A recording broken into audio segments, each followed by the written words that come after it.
The memories Kim Lundberg has of his grandfather, affectionately known as Far, consist of the many things Hans collected on his travels and Kim's childhood memories of his visits.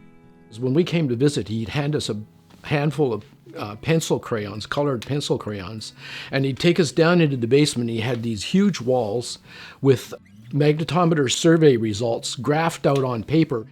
You know, he'd hand me a red one and he said, I want you to fill this one with red, and my brother would get one and he'd do the yellow part. As children, they were unaware of his impact on the mining industry.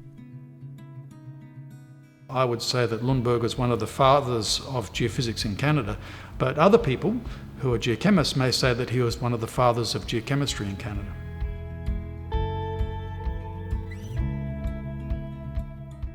He actually created the core of people that became the founders of modern exploration geochemistry in Canada.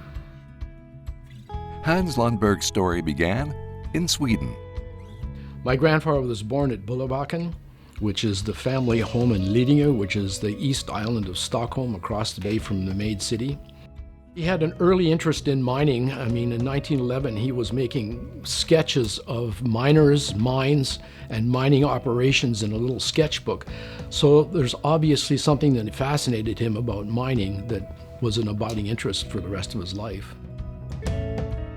After graduating from the Royal Institute of Technology in Sweden, Hans Lundberg became a lecturer at the institute. While still in his 20s, he and a colleague developed the award-winning equipotential method, which led to the discovery of deposits in Sweden in 1918 and 1922. The equipotential method that he invented with his colleague was a technique where you would inject current into the ground at a very low frequency, essentially what's known as a direct current technique, and you would measure the potential on the ground and find places where the potential was equal.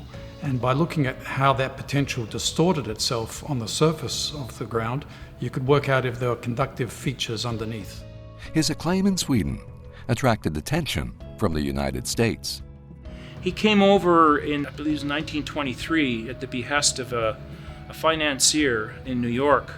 His first contract was for 6 months, and I believe he was offered $125 US per day, which in those days would have been, for some people, a year's salary.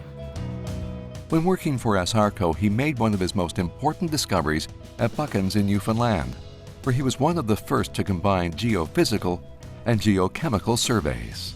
They did a survey in a swampy area where there was no obvious geology. No sooner did they dig down below the cover than they found mineralization.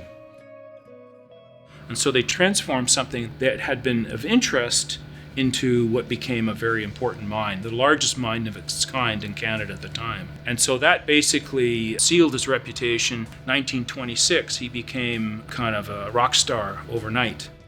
He also experimented with geobotany, looking for traces of minerals in plants. He harvested the plants and burned the leaves and extracted gold from what was left, the ash. It didn't amount to a whole lot of gold, but it did work.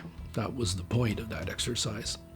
Hans Lundberg operated a successful company in Canada during the 1930s and 40s, working on over 40 projects across Canada.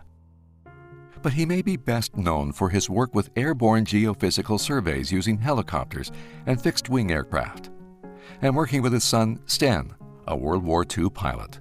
He was one of the first people in Canada to buy a helicopter. He and his son would go out and collect the geophysical data. One of the first instruments that they put on the helicopter was a magnetometer, and he used that to collect aeromagnetic data. He didn't limit his efforts to mining. He gained recognition for using his technology in unusual ways. One was offering to help an oil company survey for petroleum. He said, if it's successful, if I help you find oil, you give me an oil well. And apparently that well produced something like $25,000 a month for years. And so that was his way of getting paid. He also gained recognition for finding prehistoric bones in Mexico and an ore body in a crater in Arizona. Some say Hans Lundberg was a man on the forefront of the industry, as evident in a talk from 1948. He talks about 3D visualization of the Earth. He talks about using aerial surveys in all manner of ways to obtain information about the near surface and the subsurface. He jumped ahead 40 to 50 years in that talk. And you'd look at it and you'd say, where did he get that information? There was nothing existed like that. And he predicted all of this just out of the blue. It's not just his discoveries, but Lundberg's willingness to share his vision, findings, and technology that have made him an important figure in the history of geophysics in Canada.